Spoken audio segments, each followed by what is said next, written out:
Join me today to explore this marvellous mini marvel. It is a Sony CMT-M100MD and I've had this for a little while. I've brought it out to use it again. Please can you like this video, and I will make more content like this in the future. This Sony Minidisc receiver is very full featured. It features cassette as well as CD, which is in here, and Minidisc and radio. So besides not having vinyl, it's got everything else. So this is a very nice unit.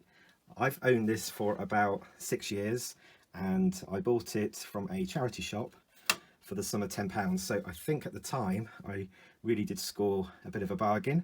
Now I did use this quite a lot in the first couple of years, but it has been in storage and it's only recently that I've brought it back out again. So I do need to go back over and test that everything works. I'm going to start on this unit by showing you around, and I'm one of the fortunate people to actually have the remote. I did have the original instructions, but I've kind of lost those, and that's not a big problem anyway because you can obviously download those online, but unfortunate that I did lose them.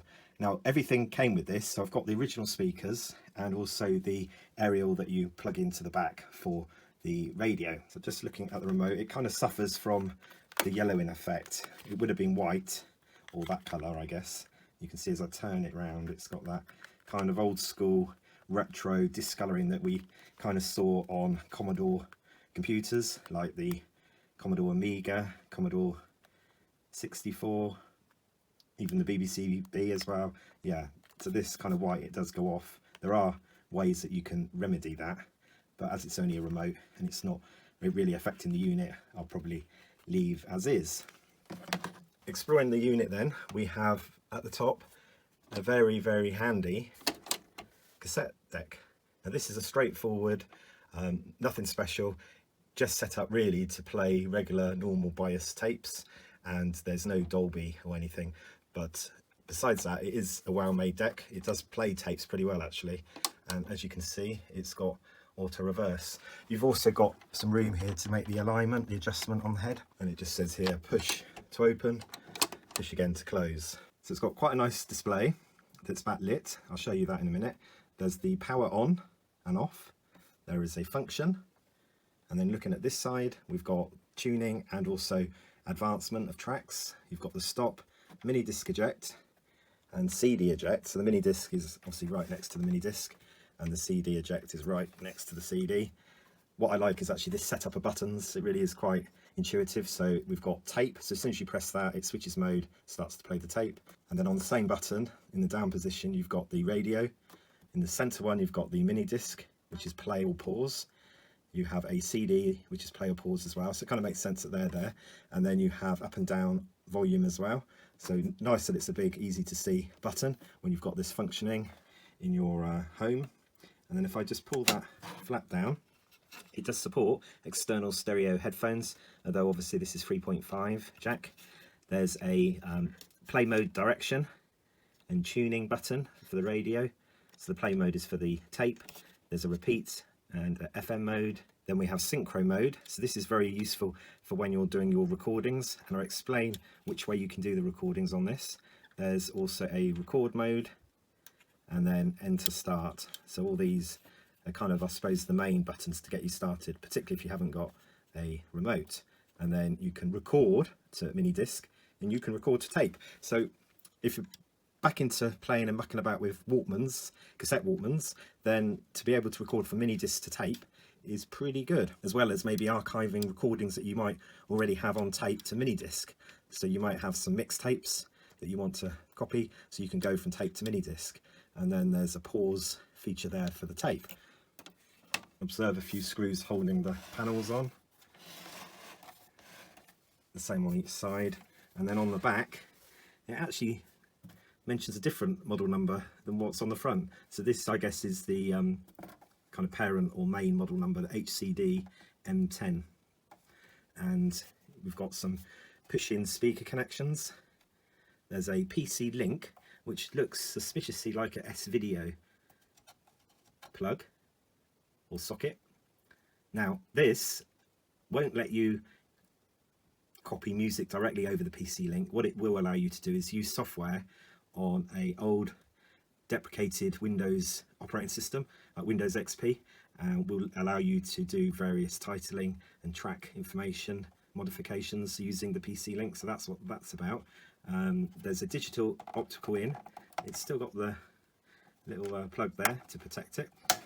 That's handy if you just want to make digital to digital kind of copies.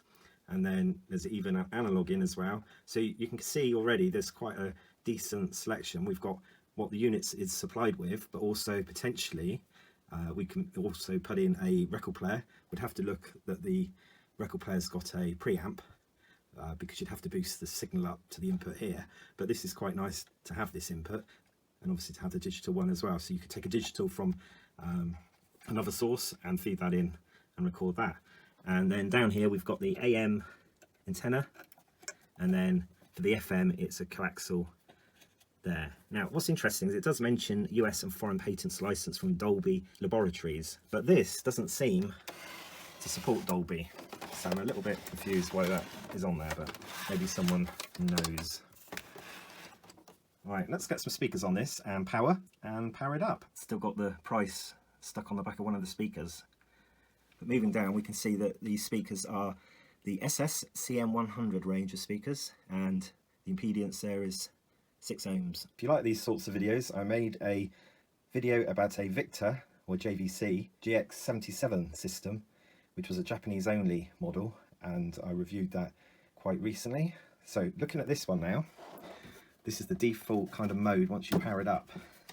I'm just going to pop off one of the speaker grills so you can appreciate quality of the speakers, or should I say the dust in the speakers.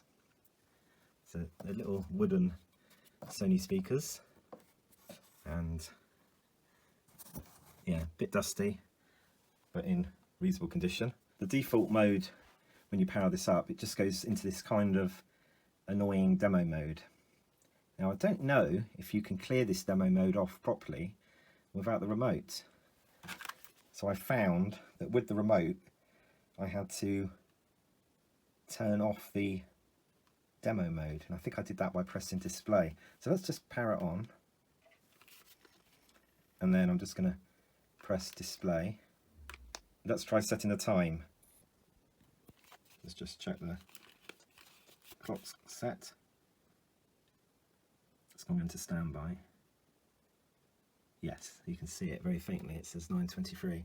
So you enter in the time using this one. You move on the cursor this one, and then in orange it says enter or yes, and it's this button here. So let's set that.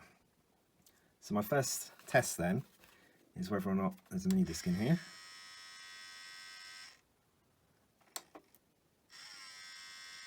Now it does sound like there's a mini disc in there. Let's play.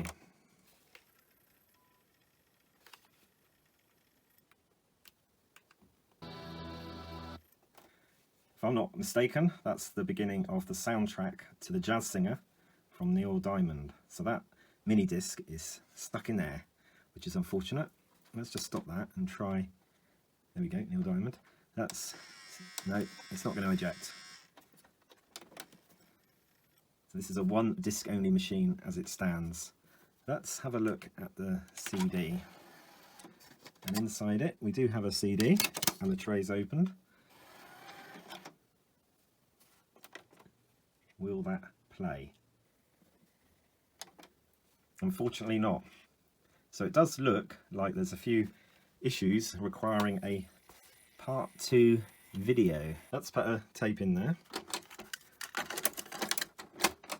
And I found it just back on Instagram. So miraculously, which is probably goes against the grain of a lot of fix-it videos, the tape does seem to be working. But is it moving? Is it actually?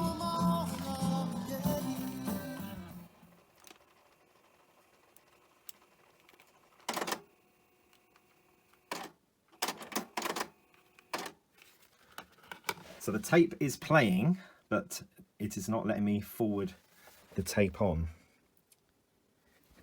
Is that because I'm towards the end? Let's do auto reverse. So let's play the tape. You've got to auto reverse pressing this again. Now that's definitely working. Right, let's now go this way. Yeah, so we've got a few teething problems while making the video. This is what happens when you get something out of storage. And it was all working before you put it in storage, and then you discover it's not working. So, unfortunate there, but what this will need is a complete teardown and fixing. So beginning with the tape, obviously the bouts to drive the tape forward and backwards at high speed are not working. So that's one thing. The next thing is the mini disc. It's working in that it plays, but it won't eject. So again, that's like a bout issue. Now the CD is ejecting, so there's a little bout involved in ejecting that, but it's not able to read the CD. So it sounds like it's having a good go, and it's probably recognising the CD's in there, but just not reading the table of contents. So that is probably a bit of a cleaning issue. So please join me in my part 2 video of this system that is definitely worth saving, to see how I go about fixing the tape, the mini disc and the CD parts. I think I'm okay with the radio. Let's just quickly check. Let's put the volume up. There's some static, so that's good. And I'll be surprised if it finds anything. You'll probably need my finger in the back. Well then, I wouldn't like to laugh. I wouldn't mind a selfie with Vanessa in there. Okay. I think we're okay with the radio. So join me in part 2, and please can you like and subscribe. It's more important that you like the video, so I know whether or not to make more videos like this. And if you do, then I will be cracking out a part 2 video soon. Bye for now.